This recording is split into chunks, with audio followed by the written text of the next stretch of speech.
Welcome back to BIM Rules of Engagement. This is Rule 14, and this week we're talking about be bold and learn to take responsibility. Now, we could debate this topic in many different scenarios, not just within our industry, and regardless of what industry you're in. Remember, if a team screws up, it's entirely your fault as the leader.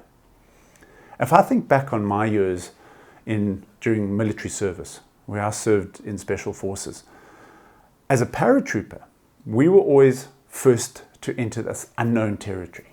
And as young as we were, we all learned to take a bold responsibility. But the one thing that the Army taught me was that you always put your men first. And that means that each and every single one of us had to take a bold responsibility. And most important, make sure that you never left anyone behind.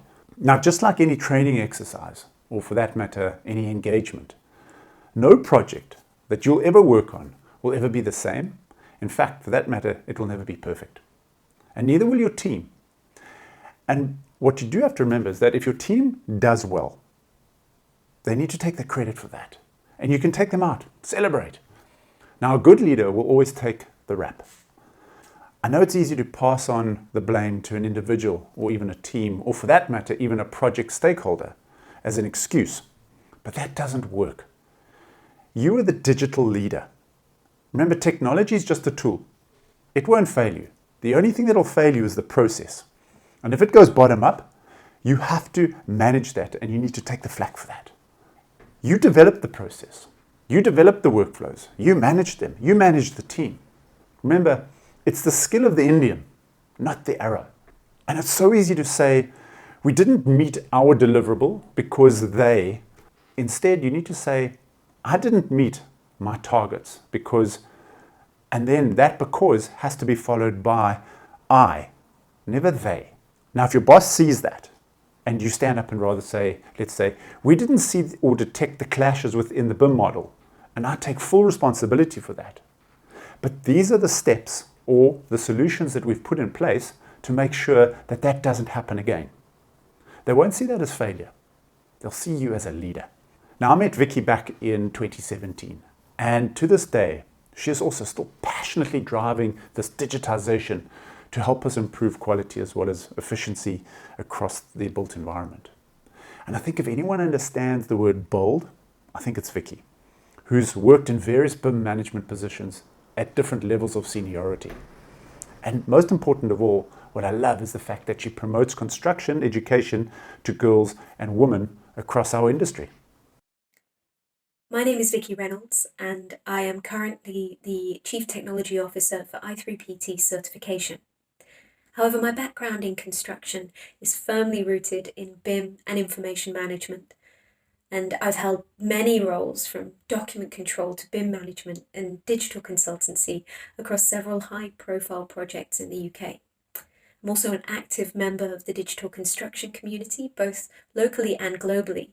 I work as a UK BIM Alliance ambassador, a global vice chair for a group called Women in BIM. We aim to attract women into the digital construction environment and promote them and retain them once they're here. And I'm a member of the CIOB's Special Interest Group for Digital, also part of the Built Environment Panel for the IET. But today, my topic of choice is, are you bold enough to take responsibility? Now, saying that we're wrong is hard. And the more senior we get, the harder it becomes. And there are many reasons that human beings struggle with this. Leaders can feel pressure to always be right. Vulnerability is seen as a weakness. Being wrong can be embarrassing. And also, we're optimistic creatures by nature. We hope that if we've made a mistake, we can just stick our heads in the sand for a short while, and eventually, if we ignore the problem long enough, it will go away. Now, as we probably all know from experience, it never does go away. It only gets bigger. And for all these reasons, taking responsibility for a team, a project, or an organization is hard. But in the real world, these flawless humans that we all imagine, these leaders that don't make any mistakes, don't exist. Because in fact, we learn by making mistakes. As we learn to walk, we stumble and we fall. As we learn to talk, we stutter and we get words wrong. And we remember lessons from our failures much more prominently than we remember the details of our successes. And so a human that has failed more has learnt more, and in theory should be a stronger and a better leader. And that's why the best leaders are those who take responsibility. The ones that do everything in their power to avoid mistakes, but then don't hide from them when they happen. And it's really important as well that we really think about what we mean when we say responsibility.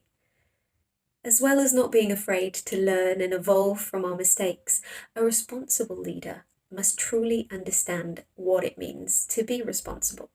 And in the world of construction, this is particularly important as a discussion because time and time again, our culture of blame, the idea that we can sell risk down the supply chain, is highlighted to be a key blocker in our digital progression and our ability to collaborate and innovate. Across the built environment, we regularly mistake responsibility for accountability. Now, accountable and being accountable means that you're answerable and you're willing to accept the outcomes of a project or an activity. So if things go wrong, you will accept that and it will fall on your shoulders. But responsibility really, in its true sense, goes much further than that. It's the personal view that you're the one who must make something happen.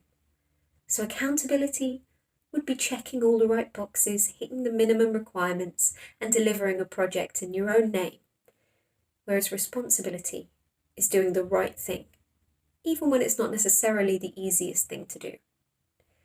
So an example of this would be the difference between a BIM manager who simply follows the prescribed information requirements for a project and a BIM manager who absorbs those requirements, discusses them, considers why they're necessary, and identifies additional value if they can. For responsible BIM delivery, a manager will review and digest the requirements and things like the international standards, and then develop those things into something that truly works for their project, customizing and embellishing where necessary, and removing unnecessary complications. And then, very importantly, they work just as hard to ensure that each party understands what's expected of them and help them to deliver, rather than just sitting back and saying, well, you've got the requirements, give me what I need. It's making sure that the team around you are working collaboratively to deliver the best possible value for everybody involved. And that's difficult, but that is taking responsibility. So how can you practically be more responsible? Well, firstly, stop blaming other people and making excuses. You can't control other people's behaviour, you can only control your own. So even if someone else's actions are detrimental to a project, there's no benefit from sitting back, feeling bad about that, complaining about it. You have to take a cold, hard look at the situation and assess whether there's anything that you can do personally to improve it. And if you can, take responsibility and do that. Secondly, accept negativity and failure. Nobody can be positive all the time. As we discussed at the beginning, nobody's perfect. Nobody doesn't make mistakes. Sometimes life will be difficult and sometimes things will go wrong. It's how you respond to that that defines you. Thirdly, question yourself. Am I doing things because they're easy, or am I doing things because they're the right thing to do? Sometimes the most ethical response can be the most time-consuming. It can be more difficult. For instance, if you know deep down that a model requires a higher level of detail than is defined in an EIR to properly coordinate the design at a certain stage or to assess fire risk, do you just do what you're asked for because it's what you are asked for? Or do you highlight the issue? Do you try and resolve it? Do you take responsibility for doing the right thing? And fourth, focus on action. You can have all of the best intentions in the world, but nothing is ever achieved with good intentions alone. Assess how you can turn those thoughts into actions and make legitimate positive changes to what you're doing day to day. And once you've found the confidence and the skill to display responsible behaviour, there are a lot of perks that come along with that as well. So taking responsibility for the work that you do is what will turn you from a manager into a leader. Rather than just having a team that do what you say, you'll have a team that respects you, that responds to you. And you'll find that they'll start to mimic your behaviour as well. If you're honest, they'll be honest in return. If you show integrity and prove that you have the best interests of everybody at your heart, they'll respond in kind with that. And that goes for openness as well. If you're open with the people that you're working with, you're honest with them, they'll be open and honest in return. Also, you need to let go of guilt. You'll be able to do that because you'll know that you're giving the best that you can give. You're making the best decisions that you can make, that you're doing things for the right reason. You'll sleep much, much better at night if you take more responsibility and you build that into your day-to-day working environment. And fourth, your projects will run more smoothly. Just because everybody is being open with each other, you have a better understanding of what's going on. People aren't hiding things. And so in conclusion, responsibility can in most ways be aligned with authenticity. You are being honest, you're being open, you admit your mistakes, and you deal with them quickly.